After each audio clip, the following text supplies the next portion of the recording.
Welcome to my academy. पढ़ेगा India, आगे बढ़ेगा India.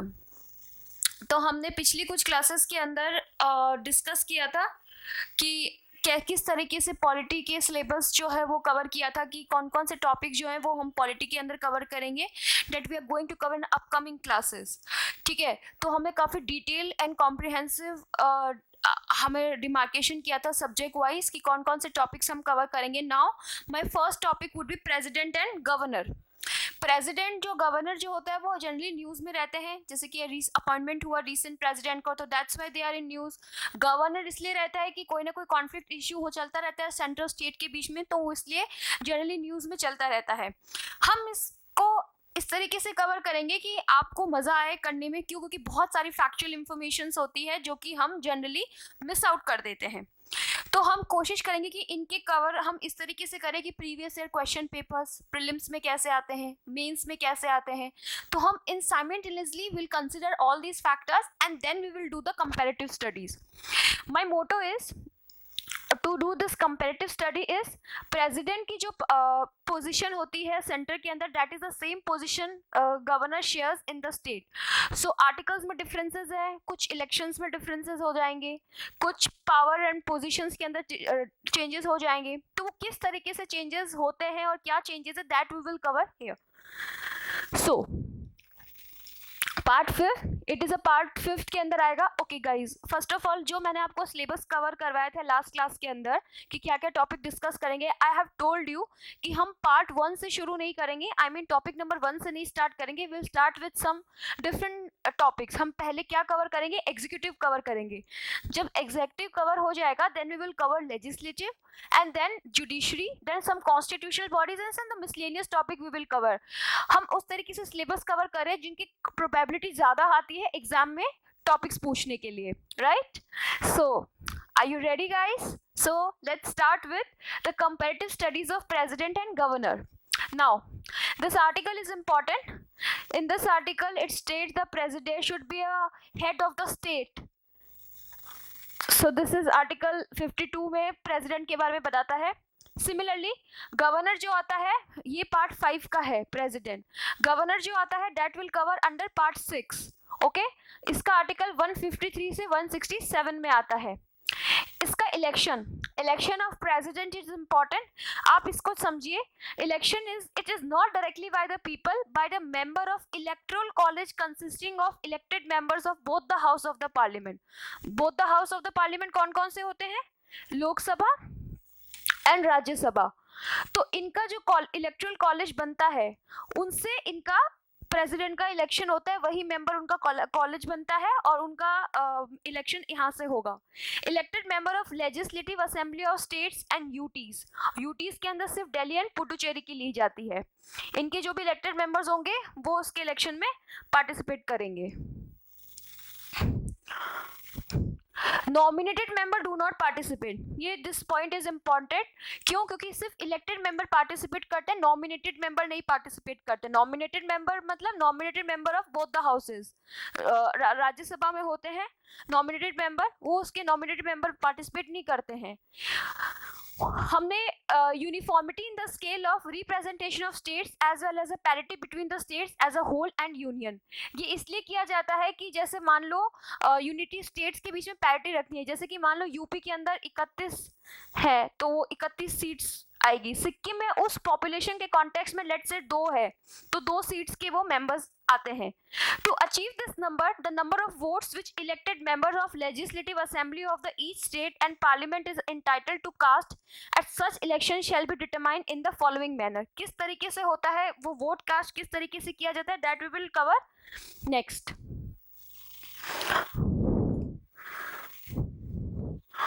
So next is every elected member of legislative assembly of the state shall have many votes as there are multiple of thousands in the quotients obtained by dividing the population of the state by total number of population। मतलब एक MLA की जो vote की value होती है वो क्या होती है? Total population of the state, उसके बाद total number of the elected members in the legislative assembly. Let's say कि अगर हमें यूपी की निकालनी है तो यूपी की पॉपुलेशन मान लो 1 करोड़ है, ठीक है? तो उसमें इलेक्टेड मेंबर ऑफ उस लेजिस्लेटिव असेंबली में कितने इलेक्टेड मेंबर्स है, लेट्स से 125 है, तो इनटू 1/1000, तो ये जो आएगी ये क्या आएगी, value of vote of N MLA. MLA की वोट वैल्यू, एमएलए की वोट की क्या वैल्यू है वो इस तरीके से कैलकुलेट की जाती है। Got it? This is a formula कि आपको किस तरीके से निकाला जाता है। ये फॉर्मूला इतना इंपॉर्टेंट नहीं है, बट इंपॉर्टेंट वो है जो मैंने आपको ये बताया था कि कौन कौन पार्टिसिपेट करता है, not directly by but elected member and elected member of legislative assembly of the states of UTs and Delhi and Puducherry.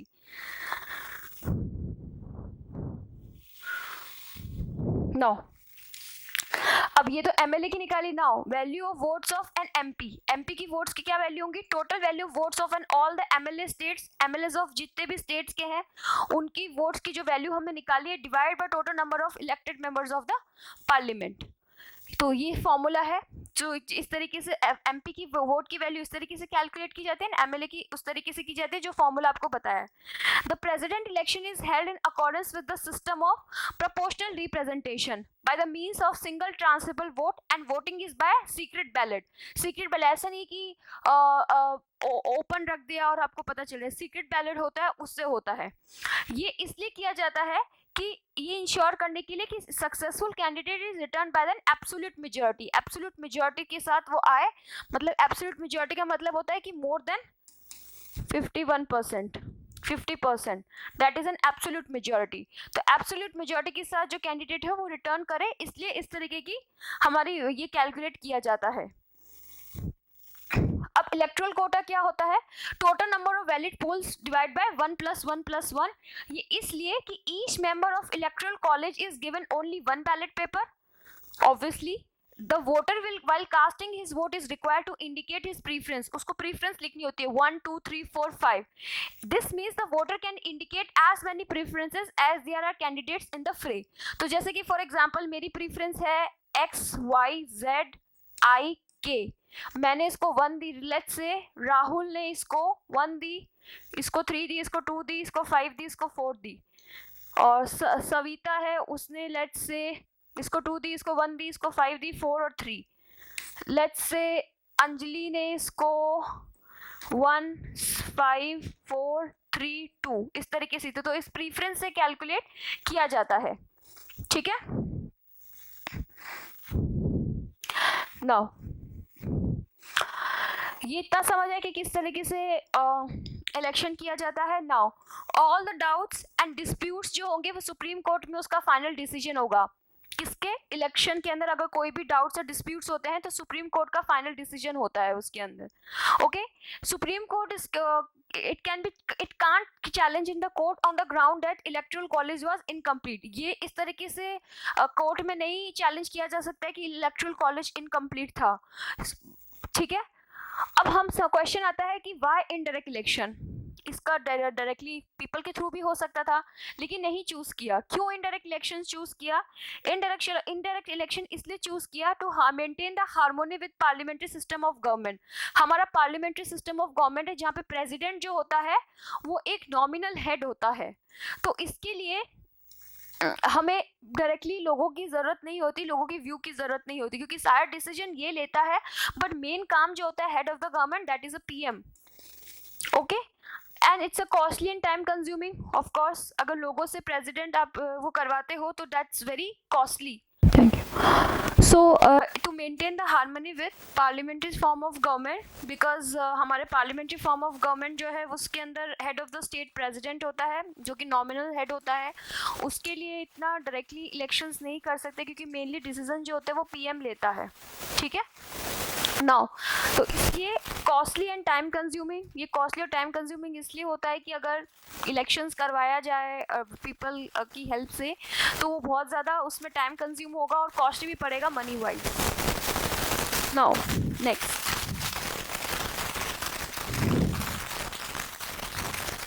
Qualification. As such कोई क्वालिफिकेशंस नहीं चाहिए, बट क्या चाहिए होता है कि सिटीजन ऑफ इंडिया हो, 35 ईयर्स ऑफ एज हो क्वालिफाइड हो as a member of Lok Sabha, कि वो क्या, वो क्वालिफाइड जो है वो हम जब लोकसभा पढ़ेंगे then we will discuss, he should be qualified as a member of Lok Sabha. He should not hold any office of profits. Office of profits although define नहीं है कॉन्स्टिट्यूशन के अंदर, बट ऑफिस ऑफ प्रॉफिट्स क्या होता है we will discuss it later on. Then oath के अंदर होता है he should fully execute the office. He will preserve, protect and defend the constitution. Preserve, protect and defend the constitution is very important here. These are the very important keywords जो कि exam में पूछे जाते हैं कि वो constitution को किस तरीके से प्रिजर्व करेगा, प्रोटेक्ट करेगा और डिफेंड करेगा. He should behave as a well-being of the people. Well-being of the people मतलब कि वेलफेयर कॉन्सेप्ट आपको अगर याद होगा, मैंने DPSP के अंदर समझाया था कि वेलफेयर सरकार जो होती है it works on a welfare concept. Welfare concept का मतलब होता है कि गवर्नमेंट जो है वो पीपल के गुडविल के अंदर ये काम करती है. वेलबींग होना चाहिए उनका सोसाइटी की टर्म्स में भी and in terms of economy as well. Then terms इनका 5 years होता है. ओके. इम्पीचमेंट में ये होता है कि he can be removed on the violation of the constitution. Constitution अगर वायलेट करता है तो उसको रिमूव किया जा सकता है.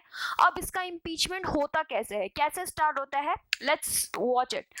First of all it can be start in either house signed by the 1/4 of the member of the house.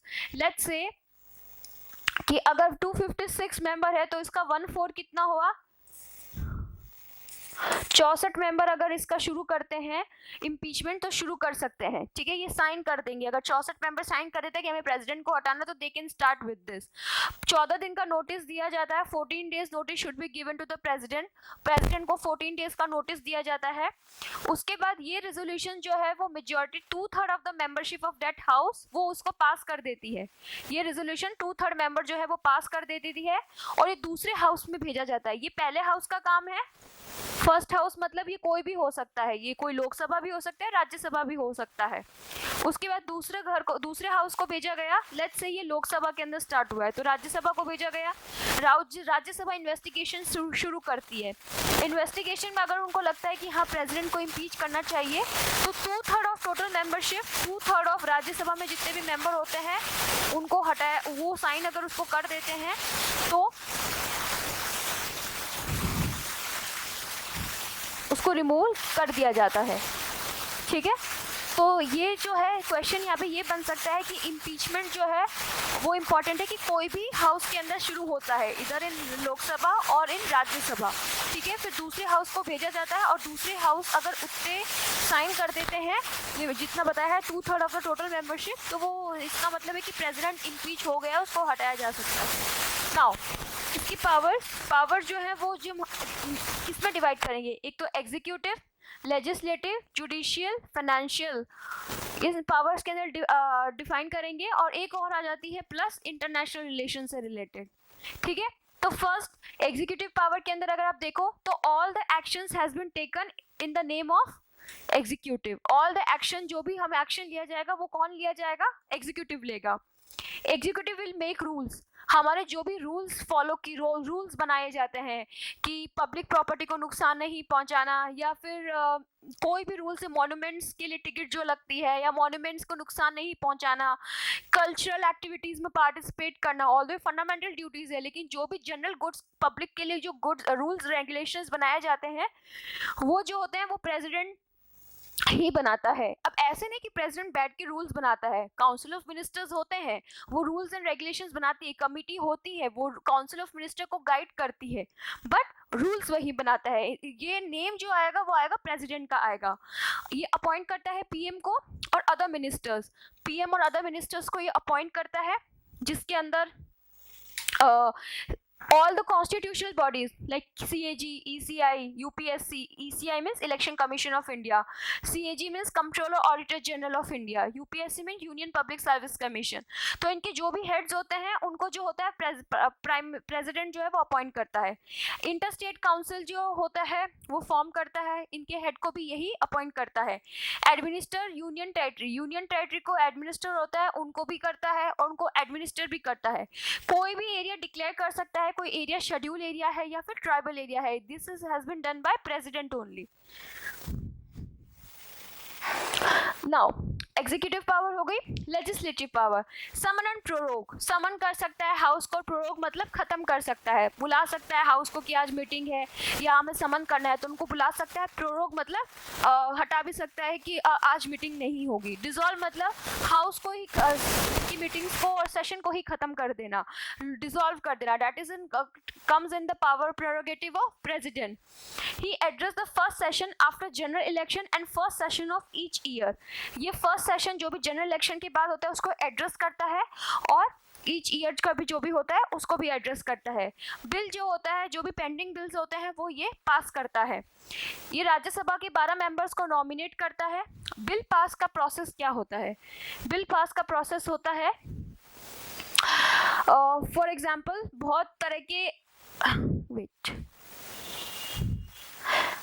अगर बिल पास कर दिया जाता है, देखिए बिल पास का प्रोसेस हम नेक्स्ट चैप्टर में पढ़ेंगे, बट अगर ये बिल पास कर दिया जाता है तो इसकी जो सहमति होती है वो प्रेसिडेंट ही देता है, ठीक है ना। फाइनेंशियल पावर, फाइनेंशियल पावर में आएंगे all money bills, money bills जो होते हैं वो प्रेसिडेंट की रिकमेंडेशन से ही पार्लियामेंट के अंदर स्टार्ट किए जाते हैं। एनुअल फाइनेंशियल स्टेटमेंट भी रखता है, डिमांड फॉर ग्रांट्स रखता है, ठीक है। Make advances out of contingency fund, contingency fund में जो भी एडवांसेस होते हैं वो यहीं से होते हैं। कॉन्स्टिट्यूट करता है फाइनेंस कमीशन को ये कॉन्स्टिट्यूट करता है। जुडिशियल पावर, जुडिशियल पावर में ये करता है अपॉइंट करता है चीफ जस्टिस एंड जजेस of supreme court and high court, chief justice को अपॉइंट करेगा और सुप्रीम कोर्ट और हाई कोर्ट के जजेस होंगे उनको भी अपॉइंट करेगा। He can seek advice from the supreme court on related to the question of law, supreme court से एडवाइस ले सकता है कि अगर कोई भी लॉ बना है उससे रिलेटेड जो भी क्वेश्चन आता है वो सुप्रीम कोर्ट से एडवाइस देने का काम प्रेसिडेंट करता है। He can pardon, respite and remit, death sentence जो होता है या जो भी कन्विक्शन कोई भी क्रिमिनल जो होता है कन्विक्ट हो रखा है या फिर उसको माफ करना है, that president does pardon, respite and रेमिशन। Now diplomatic power होती है, आपने देखा होगा न्यूज़पेपर न्यूज़ में आप देखते हो कि जो भी इंटरनेशनल ट्रीटीज होती है वो साइन होती है इन द नेम ऑफ प्रेसिडेंट, तो प्रेसिडेंट के नेम में इंटरनेशनल ट्रीटीज जो होती है वो साइन होती है। Third, fourthly, it has a president has a military power. Military power as in he is a supreme commander of the forces. Supreme commander होता है फोर्सेस का, forces means army, navy, air forces. Then इसके पास emergency power भी होती है। Emergency power means कि कोई भी जगह स्टेट के अंदर अगर इमरजेंसी लगानी है, नेशनल इमरजेंसी या प्रेसिडेंट रूल, तो उसके पास वो पावर भी होती है। वीटो, वीटो मींस क्या होता है कि अपना कास्टिंग करना, किस तरीके से वोट या फिर हमने कोई डिसीजन होता है उसको सेपरेट नहीं उसके अंदर गए, दैट इज कॉल्ड वीटो। तो सबसे पहले एब्सोल्यूट वीटो आता है। Absolute veto means withholding of assent to a bill pass by the legislature. Let's say कि लेजिस्लेचर ने कोई बिल पास किया है, उसको विदहोल्ड करना है, उसको रोकना है, तो वो किसके अंदर आएगा? प्रेसिडेंट के अंदर आएगा। Qualified, qualified means overridden by the legislature with a higher majority. Let's say higher majority हुई, उसको override कर दिया, that is a qualified veto। ये हमारे पास बहुत ही कम ये यूज की जाती है qualified। Now suspensive veto, suspensive veto means overridden by legislature with ordinary majority। legislature जो overridden कर गया ordinary majority से, तो वो जो होता है suspensive veto होता है। pocket veto, pocket veto के अंदर कोई भी एक्शन नहीं लिया गया bill pay, that called as pocket veto। Okay now अब आता है ordinance making. Ordinance making power क्या होती है प्रेसिडेंट की? ऑर्डिनेंस मतलब होता है कोई रूल्स एंड रेगुलेशंस बनाना। जब रूल्स एंड रेगुलेशन प्रेसिडेंट ऐसे ही बना सकता है तो फिर ऑर्डिनेंस की क्या जरूरत है? की ज़रूरत क्या है? ऑर्डिनेंस की इसलिए ज़रूरत है कि लेट्स से कि रूल्स एंड रेगुलेशन ठीक से इम्प्लीमेंट नहीं हुआ या ठीक से बना नहीं पाई, या हाउसेस जो है वो सहमति से नहीं है, तो एक स्पेशल तरह का ऑर्डिनेंस निकाला जाता है, that is called ordinance power. तो ये आर्टिकल 123 के अंदर आता है। ये जो होता है नेचर ऑफ टेम्पररी लॉज होता है, कोई फुल रूल्स एंड रेगुलेशन नहीं होता, ये टेम्पररी लॉ का नेचर होता है, लेकिन इसकी लिमिटेशंस भी है। ये तभी हो सकता है only when both the houses are not in session. ये जब कोई दोनों हाउस सेशन में हो तभी प्रेसिडेंट बना सकता है। When the president is satisfied that circumstances exist that render is necessary sorry to form him to take immediate actions। जब प्रेसिडेंट ये सेटिस्फाई होता है कि जो सर्कमस्टांसेस है वो नेसेसरी है कि वो इस इस लॉ पे या इस पॉलिसी पे कोई एक्शंस ले, इमीडिएट एक्शंस ले, चाहे जब दोनों हाउस या कोई एक हाउस नहीं होता है तब. If Parliament takes no action at all, it ceases to operate on the expiry of 6 weeks from the assembly of the Parliament.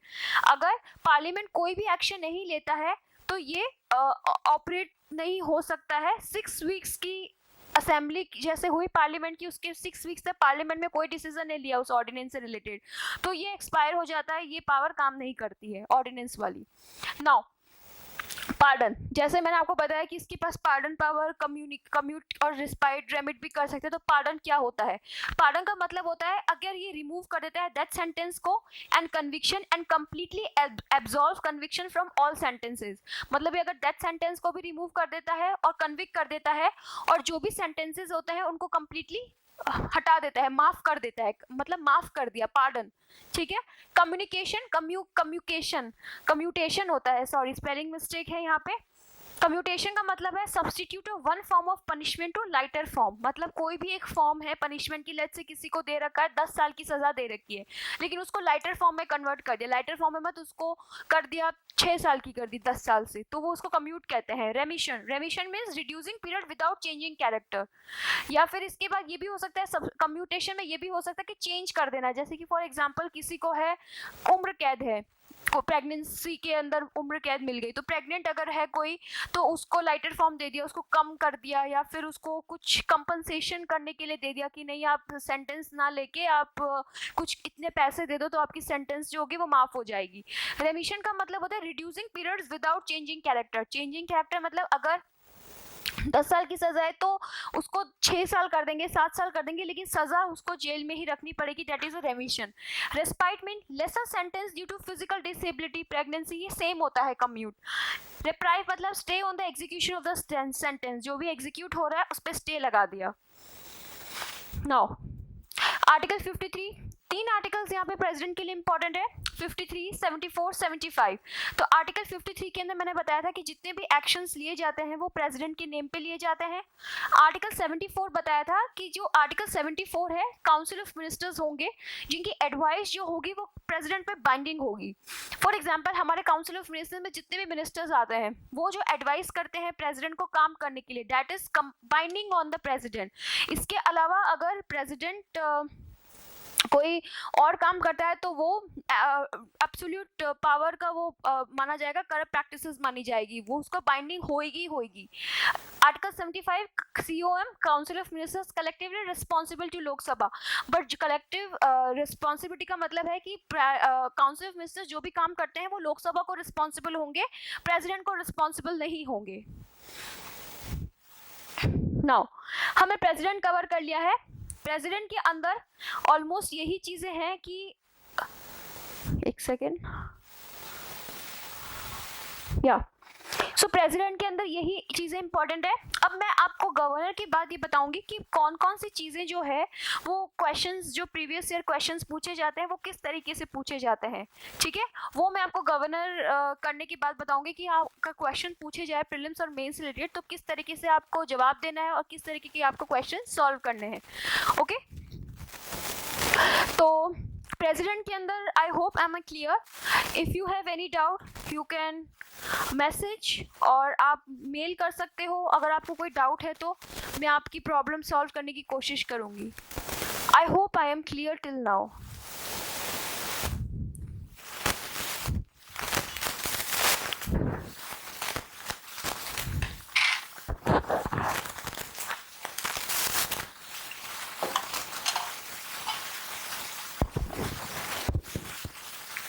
चलो नेक्स्ट चलते हैं.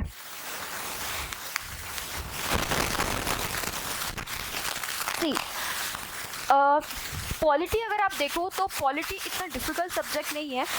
डिफ़िकल्टी होती है कि हमें उसकी कोई फैक्चुअल इन्फॉर्मेशन अगर हमें याद रखनी पड़ती है तो वो वहाँ पे डिफ़िकल्टी हो जाती है.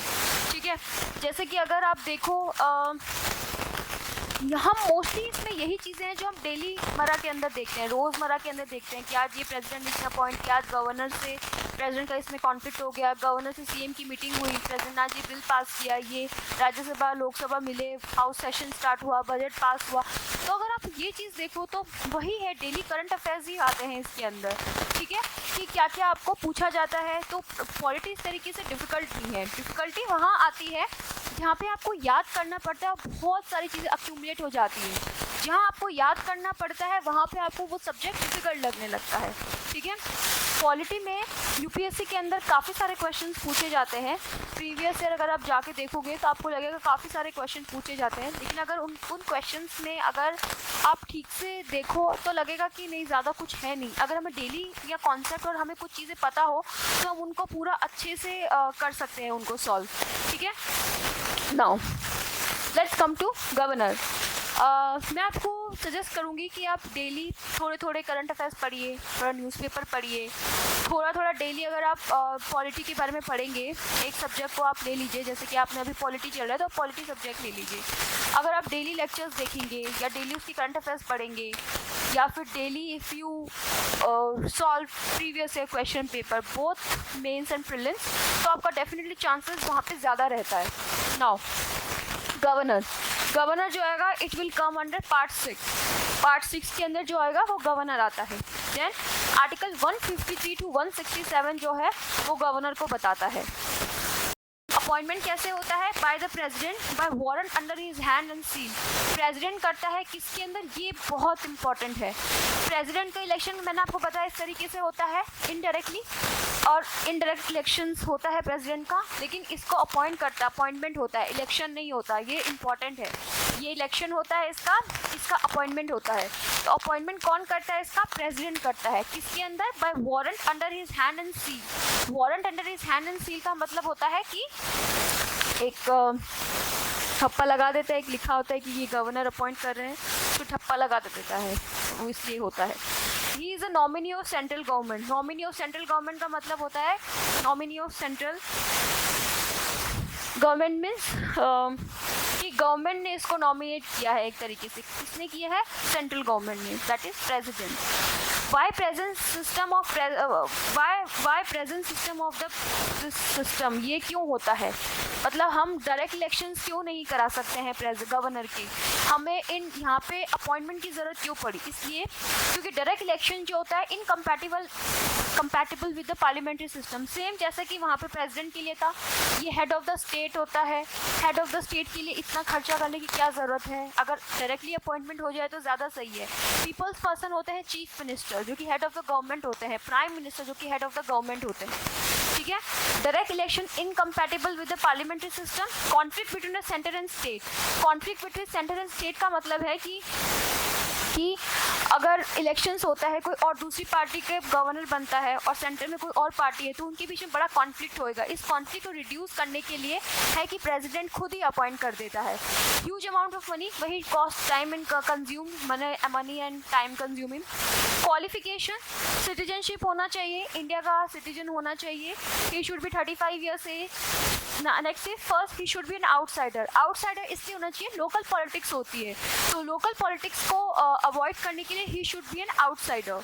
Consult chief minister smooth functioning. Chief minister के साथ इसको कंसल्ट करना चाहिए ताकि स्मूथ फंक्शनिंग स्टेट के अंदर चले, ठीक है। तो जब प्रेसिडेंट ऐसे ही नहीं कि आए और अपनी फेवरेट किसी को भी पर्सन को गवर्नर बना दिया, नहीं, उसको वहाँ के चीफ मिनिस्टर से कंसल्ट करना पड़ता है। चीफ मिनिस्टर अगर अग्री करता है तो ही वो पर्सन होता है, बट कॉन्फ्लिक्ट होता है, they have a mechanism to solve the issue, ठीक है।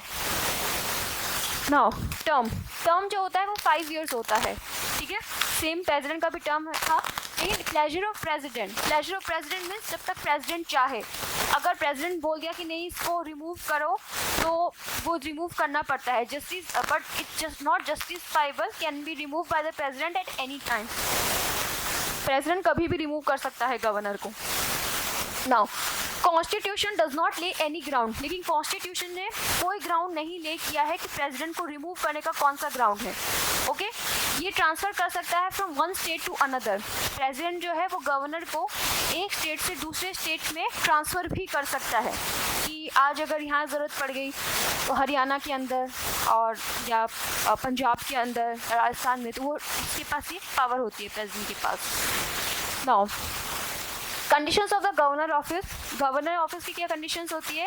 He should not be a member of either house of the parliament of the house, कोई भी मेंबर का जो है वो मेंबर नहीं होना चाहिए, कोई भी हाउस का मेंबर नहीं होना चाहिए गवर्नर।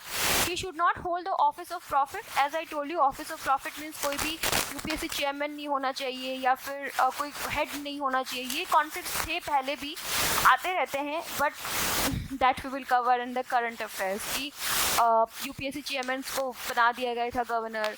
देन बहुत सारे कॉन्स्टिट्यूशनल पोजीशन पे होते हैं, क्योंकि profit office of profit exactly constitution में क्या it is not defined.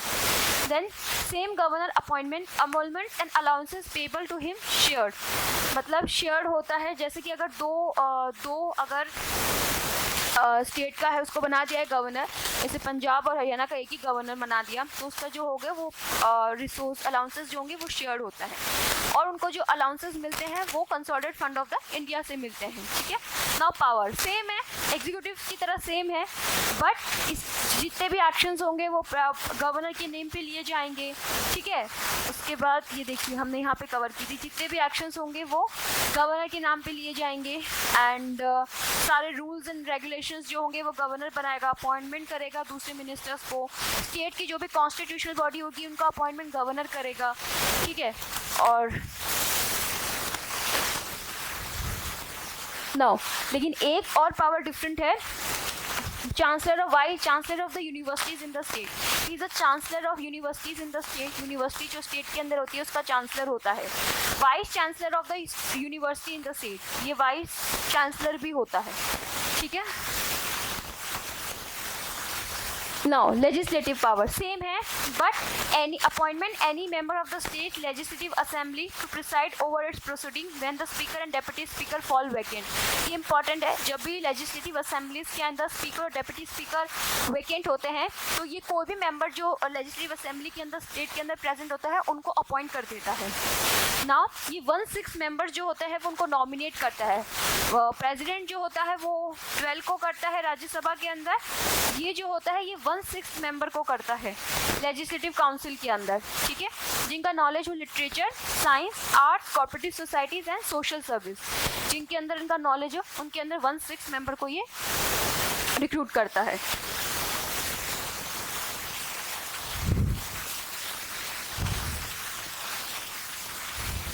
Now reservation of bill, जैसे मैंने आपको बताया कि बहुत सारे बिल्स होते हैं, ordinary bill, financial bill, money bill. President उनको रिकमेंडेशन से स्टार्ट होता है, दैट इज पेश होता है हाउसेस के अंदर, that is a money bill. लेकिन अगर मान लो कोई भी बिल रिजर्व कर लिया, लेट्स से गवर्नर एसेंट ही नहीं दी किसी बिल को, रिजर्वेशन ऑफ द बिल कब करता है? जब bill is ultra vires means against the provision of the constitution. अगर कोई बिल कॉन्स्टिट्यूशन की प्रोविजन के अगेंस्ट है तो गवर्नर इसको होल्ड कर देता है। अगर वो अपोज हो डीपीएसपी के, डीपीएसपी का अपोज का मतलब डीपीएसपी के जो भी प्रिंसिपल है, जो भी वेलफेयर स्टेट का कॉन्सेप्ट है, अगर वो बिल के अंदर सेटिस्फाई नहीं हो रहा हो तो गवर्नर उस बिल को विदहोल्ड कर सकता है, रिजर्व कर सकता है। Against the interest of the country, ये पॉइंट्स इंपॉर्टेंट है, these points are very important. अगर वो इंटरेस्ट ऑफ द कंट्री के अगेंस्ट हो, ग्रेव ऑफ नेशनल इंपॉर्टेंस, अगर कोई नेशनल इंपॉर्टेंस का मैटर हो उसके अंदर अगर नहीं डील कर रहा हो तो देन गवर्नर उस बिल को रिजर्व कर देता है। Dealing with the acquisition of property under article 31 of the constitution, अगर कोई भी मैटर आर्टिकल 31A के अंदर आता है तो वो उसको रिजर्व कर सकता है। So these points are very important कि क्या क्या इंपॉर्टेंट है, गवर्नर तभी रिजर्व कर सकता है। Please if you want you can note it down, I request you कि आप इनको नोट डाउन कर लीजिए, क्योंकि ये काफ़ी इंपॉर्टेंट टॉपिक है, काफ़ी इंपॉर्टेंट पॉइंट्स हैं। Consider this and if you have any doubt you can raise the questions here, आप इनमें से कोई भी डाउट मुझसे पूछ सकते हैं।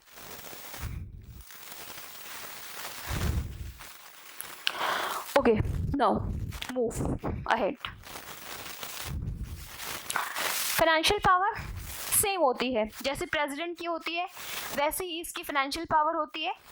जैसे कि जो भी एनुअल फाइनेंशियल स्टेटमेंट्स होता है वो ये लिखते हैं, मनी बिल के लिए प्रायर परमिशन चाहिए होती है गवर्नर की। नाउ अभी हमने रिजर्वेशन ऑफ बिल्स के बारे में बात करी थी. नाउ ऑर्डिनरी बिल्स में ये असेंट दे देता है, विदहोल्ड कर सकता है, रिटर्न कर सकता है, रिकंसिडर कर सकता है विद इन 6 मंथ्स. असेंट दे देता है, विदहोल्ड कर सकता है, रिटर्न कर सकता है और रिकंसिडर करता है अगर 6 महीने के अंदर. ठीक है, लेकिन अगर 6 महीने तक ये कुछ भी नहीं देता है, वापस भेजते हैं इसको प्रेसिडेंट की ऐप करो, तो इसको अपना बाउंड देना ही पड़ता है, इसको एसेंट देनी ही पड़ती है. मनी बिल के अंदर गवर्नर रिटर्न नहीं कर सकता है, मनी बिल नहीं कर सकता, वो प्रेसिडेंट के पास अल्टीमेट पावर होती है, गवर्नर को एसेंट देनी ही पड़ती है मनी बिल के अंदर. नाउ लेजिस्लेटिव हमने पावर कवर कर ली थी, financial power we have already cover. Judicial power same होती है, ये हाई कोर्ट की चीज़ें आ जाएंगी. यहाँ पे अपॉइंट करता है हाई कोर्ट ऑफ जजेस ऑफ सुप्रीम हाई कोर्ट, ये एडवाइस करता है हाई कोर्ट से related to question of law, pardon कर सकता है, रेस्पाइट एंड रेमिट कर सकता है. ठीक है, मिलिट्री पावर इसके पास नहीं होती है, डिप्लोमेटिक पावर ऑब्वियसली नहीं होती है क्योंकि वो प्रेसिडेंट के पास होती है. अगर ऑर्डिनेंस मेकिंग की बात करें तो ऑर्डिनेंस मेकिंग पावर में इसका आर्टिकल इसका रिवर्स हो जाएगा 213, ये होता है और सेम यही होता है. यहाँ पे सिर्फ स्टेट लेजिस्लेटिव असेंबलीज यहाँ पे आ जाएंगी. ओके, देन पार्डन सेम होता है, बट ये डेथ सेंटेंस को पार्डन नहीं कर सकता है. That is the only difference between powers of president and governor, कि गवर्नर जो होता है वो डेथ सेंटेंस को पार्डन नहीं कर सकता है, रिमेनिंग जो होती है वो उसकी पावर सेम होती है. इसके अंदर इसकी मिलिट्री पावर नहीं होती है ऑब्वियसली, क्योंकि मिलिट्री के हेड जो होते हैं आर्मी, नेवी एंड एयरफोर्स, वो आपके प्रेसिडेंट हेड करते हैं. देन आर्टिकल 154 इसके अंदर इंपॉर्टेंट है, जैसे यहाँ पे 53 था, यहाँ पे 74 है, वैसे यहाँ पे 163 है. काउंसिल ऑफ मिनिस्टर एडवाइस करते हैं, लेकिन इनकी advice not binding. This is important, इसकी एडवाइस बाइंडिंग होती है, लेकिन काउंसिल ऑफ मिनिस्टर की यहाँ पे इसकी एडवाइस जो है वो बाइंडिंग नहीं होती है. That's the most important thing, ये याद रखो क्योंकि इससे क्वेश्चन पूछा जाता है. नाउ आर्टिकल 75, यहाँ पे डिसीजन जो होता है कलेक्टिवली रिस्पॉन्सिबल टू लोकसभा, यहाँ पे collective responsible to legislative assemblies. ठीक है, now these are the all about president and the governor. I hope I am clear till now. If you have any doubt, please write it down and please ask me कि आपको इसमें से कोई doubt है तो आप पूछिए.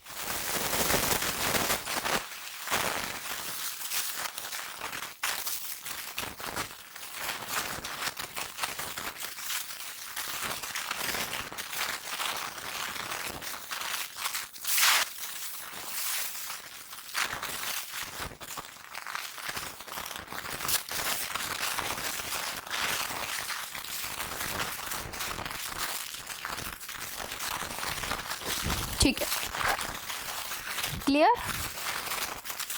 Okay, now will discuss the previous year question paper कि क्या क्या पूछा गया था. तो प्रीवियस ईयर क्वेश्चन पेपर के अंदर अगर हम बात करें तो फर्स्ट स्टेटमेंट दे रखा है 2018 में पूछा गया था, with reference to the election of president of India consider the following statement. ये स्टेटमेंट को कंसिडर कीजिए. The value of votes of each MLA vary from state to state. The value of vote of MP of the Lok Sabha is more than the value of vote of MPs of Rajya Sabha. ये which of the following statements are correct? तो answer इसका A होगा. ये कहाँ से आया? Value of vote of MP of लोक सभा is more than the value of vote of MP of राज्य सभा. अगर हम जाए यहाँ पे, अगर हम देखें कि इलेक्शंस कैसे होता है, इलेक्शंस की अगर हम बात करें तो यहाँ कहीं नहीं है कि राज्यसभा के जो MP की वोट होती है वो ज़्यादा होती है राज्यसभा से. Total value MLA of each state divide by total number of elected member of parliament. तो ये फिक्स नहीं होती है, वेरी कर रही होती है, बट एक नहीं आ सकती.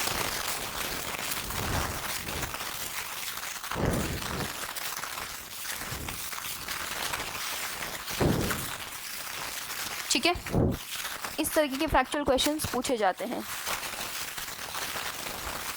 ठीक है, नाउ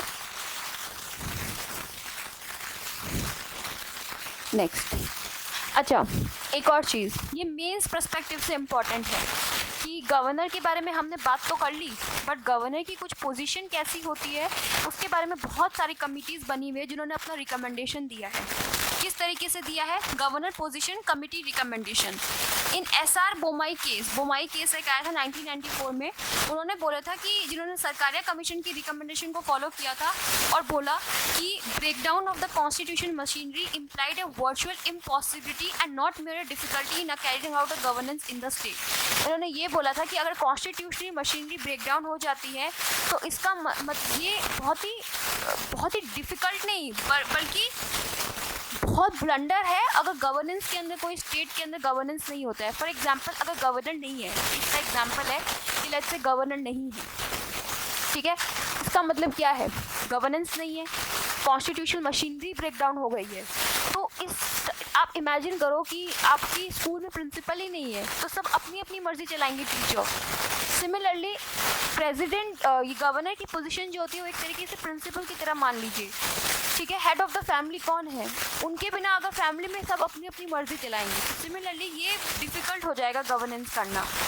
देन सुप्रीम कोर्ट ने ये बोला था, while the subjective satisfaction of the president regarding such a breakdown was beyond judicial scrutiny, कि प्रेसिडेंट का जो सेटिस्फैक्शन होता है अगर मशीनरी कोई कॉन्स्टिट्यूशनल ब्रेकडाउन हो जाता है तो प्रेसिडेंट अगर अपना गवर्नेंस चलाना चाहता है तो वो जुडिशियल स्क्रूटनी में नहीं आना चाहिए, क्योंकि प्रेसिडेंट के पास तब अनलिमिटेड पावर है कि वो रूल्स एंड रेगुलेशन में चेंजेस करे जो कि नेशनल इंपॉर्टेंस हो या स्टेट इंपॉर्टेंस हो।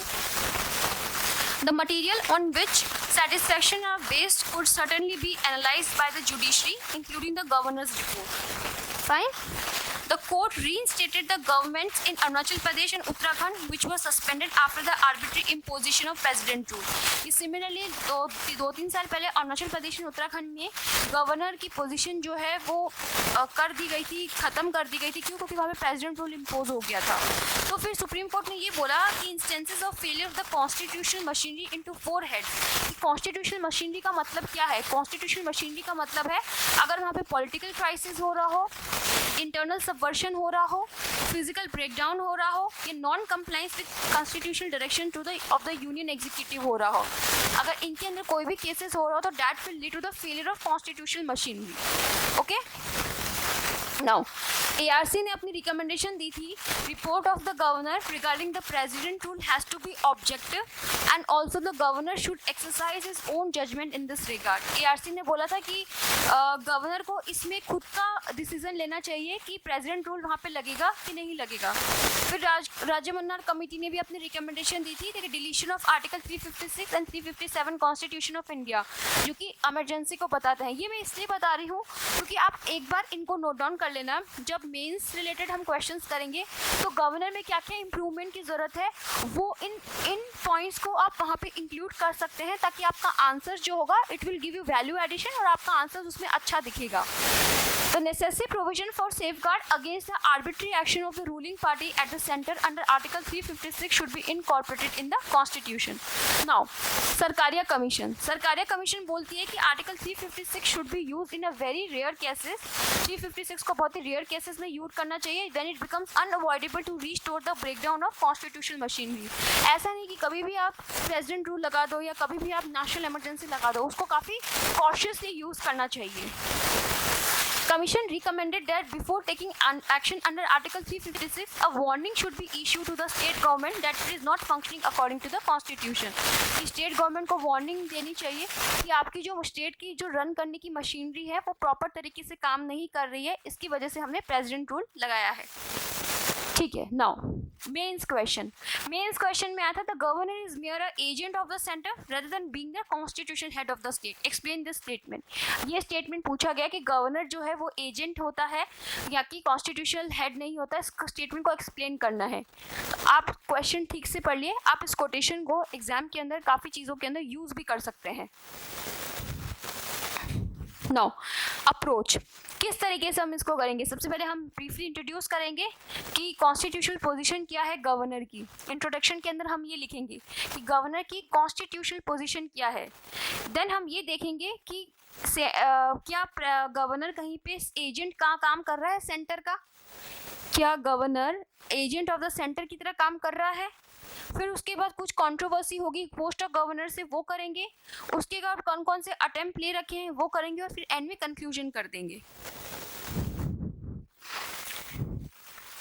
इंट्रोडक्शन में आप यहाँ पे आर्टिकल लिख सकते हैं, पोजीशन लिख सकते हैं गवर्नर की, क्या आप चाहो तो किसी कोटेशन से भी स्टार्ट कर सकते हैं। देन कॉन्स्टिट्यूशनल प्रोविजन क्या है गवर्नर से related, I have already told you. Article 153 says that there shall be a governor for each state. One person can be appointed as a governor for 2 or more states. Article 153 ने ये बोला एक ही person को हम governor कर सकते हैं 2 और मोर स्टेट्स के लिए। गवर्नर क्या क्या पावर रखता है अपनी वो लिखेंगे। अब नाउ बॉडी के अंदर ये आप इसमें से कोई भी इंट्रोडक्शन लिख सकते हैं। ये मतलब वर्ड लिमिट आपकी 250 वर्ड्स है या फिर 150 वर्ड्स आती है, तो आप उसमें से इंट्रोडक्शन जो चाहे चूज कर सकते हैं। बट सजेस्ट यू कि आप आर्टिकल से शुरू करें, गवर्नर की जो भी आर्टिकल है उससे स्टार्ट करें आप क्वेश्चन करना, ताकि आप बॉडी में ठीक तरीके से आप कर पाएँ। Now governor acting as an agent of the centre, कैसे एजेंट की तरह काम करता है सबसे पहले हमें ये बताना है, और फिर ये बताना है कि नहीं एजेंट की तरह काम नहीं करता है। बायस आइडियोलॉजी मतलब पॉलिटिशियन फॉर्मर कुछ ब्यूरोक्रेट्स जो होते हैं उनकी कोई पर्टिकुलर आइडियोलॉजी होता है, तो वही उन्हीं लोगों को अपॉइंट करते हैं गवर्नर जो उनकी आइडियोलॉजी जो होती है वो सेम होती है प्रेसिडेंट के। So favouring a particular political party, कोई पॉलिटिकल पार्टी को फेवर कर रहा हो प्रॉपर तरीके से, तो उसकी वजह से वो एक एजेंट की तरह काम करना हो गया। ठीक है, कुछ कंट्रोवर्सीज ये मैंने अभी आपको एग्जांपल दिए थे, जैसे कि कुछ कंट्रोवर्सीज है chief minister of Maharashtra Karnataka determining the timing for proving legislative majority, demanding information about day to day administration। Long time हो रहे थे, कुछ लोग कुछ गवर्नर जो होते हैं वो बिल को एसेंट मतलब नहीं देते हैं, विथहोल्ड कर लेते हैं, रिजर्व कर लेते हैं। ठीक है, तो इसमें फिर सेंटर जो है वो इंटरवीन करता है, तो उनके बीच में फिर सेंटर और स्टेट के बीच में कॉन्फ्लिक्ट हो जाता है। So how this conflict lead to the working of governor as an agent of the centre. Then किस तरीके से रिजॉल्व कर सकते हैं, सरकारिया कमीशन लिख सकते हैं। पूची कमीशन ने अपनी रिपोर्ट दी थी। सरकारिया कमीशन ने क्या रिपोर्ट दी थी कि आप जब प्रेसिडेंट को गवर्नर को अपॉइंट करते हो तो वाइस प्रेसिडेंट ऑफ इंडिया को लोकसभा के स्पीकर को भी हमें कंसल्ट करना चाहिए, ऐसे नहीं कि प्रेसिडेंट अपनी मर्जी से आए और गवर्नर को अपॉइंट कर दिया। पूची कमीशन ने भी रिपोर्ट दी थी कि एक कमिटी बनानी चाहिए जिसमें कमिटी में prime minister, home minister, vice president, speaker, concern chief ministers ये सब होने चाहिए, ताकि वो उनको वो कर सके, अपॉइंट कर सके उस कमिटी के अंदर। ठीक है, doctrine of pleasure from the constitution. Now governors seem to have an exaggerated notion of their own rules under the constitution. They are expected to defend the constitution and may use their power to caution elected regime against the violating of the constitution, but this does not mean they can use the absence of a time frame for a decision making and discretionary space to given them as a function as a parallel power center। ये मैंने conclude किया है, आप चाहे तो अपने हिसाब से कंक्लूड कर सकते हैं, कोई कोटेशन के थ्रू कर सकते हैं, कोई करंट अफेयर्स के थ्रू कर सकते हैं, कोई एग्जाम्पल के थ्रू कर सकते हैं, या कोई आर्टिकल के थ्रू भी आप कंक्लूड कर सकते हैं। So that's it for today in polity governance for related to governor and president. ये टॉपिक इतना ही करते हैं। अगर आपको कोई भी क्वेरीज हो आप नोट डाउन करिए और मुझे बताइए कि आपकी ये क्वेरीज हैं जिसके अंदर आपको ये डाउट आ रहा है, बिकॉज इससे ज़्यादा तो पॉलिटी के अंदर गवर्नर और प्रेसिडेंट का कुछ भी नहीं है। इतना ही क्वेश्चन ये यूपीएससी इतने ही पूछता है प्रेसिडेंट और गवर्नर से, बट इसके लिए ये ज़रूरी है गाइस कि आप करंट अफेयर्स डेली पढ़ते रहें। देखिए करंट अफेयर्स अगर आप पढ़ेंगे तो ही आपके जो फैक्चुअल इन्फॉर्मेशन आपने सब्जेक्ट से रिलेटेड जो भी पढ़ी है, प्रेसिडेंट या गवर्नर, जो भी आपने करंट फैक्चुअल इन्फॉर्मेशन पढ़ी है उसका असली यूटिलाइज कब आएगा, जब आप करंट अफेयर्स पढ़ेंगे। अगर आप करंट अफेयर्स पढ़ ही नहीं रहे हैं तो इन फैक्चुअल इन्फॉर्मेशन का कोई मतलब नहीं रह जाता है। तो ये इम्पॉर्टेंट है कि आप करंट अफेयर्स पढ़ें। करंट अफेयर्स आपकी जो भी सिलेबस के अंदर वैल्यू ऐड करता है, ठीक है। तो आई होप, देखिए सबसे डिफ़िकल्ट चीज़ होती है कि क्वेश्चन को समझना। क्वेश्चन को समझना, अगर आपको क्वेश्चन की डिमांड समझ आ गई है तो आप कुछ भी आंसर लिखोगे सही रहेगा। जैसे एक्सप्लेन हो गया, कुछ लोग पूछ लेते हैं डिस्कस, एग्जामिन, critically explain, फिर आ जाता है elaborate। ये कुछ कीवर्ड्स हैं, अगर आप देखो तो ये पूछे जाते हैं। मैं एक क्लास लूँगी जिसके अंदर इन सभी कीवर्ड्स का मतलब बताऊँगी कि डिस्कस में क्या लिख सकते हैं, एक्सप्लेन में क्या लिख सकते हैं, क्रिटिकल एग्जामिन में क्या लिख सकते हैं। उससे क्या होगा कि आपको समझ आने लगेगा कि मतलब क्वेश्चन के अंदर क्या पूछा जा रहा है, उसकी डिमांड हम कहाँ तक सेटिस्फाई कर रहे हैं एंड किस तरीके से इस आंसर की अप्रोच को किया जा सकता है। ठीक है,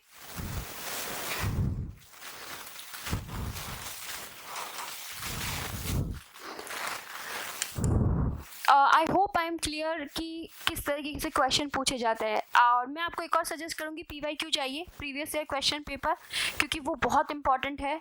अगर आपने वो सॉल्व कर लिए हैं प्रीवियस ईयर क्वेश्चन पेपर, तो आप आगे भी मतलब आपको हेल्पफुल मिलेगा। जैसे जैसे आप पढ़ोगे आपको हेल्पफुल मिलेगा कि हाँ प्रीवियस ईयर में इस तरीके से क्वेश्चन पूछे जाते हैं, लेट्स डू दैट। इस तरीके से अप्रोच रखनी है पढ़ने की।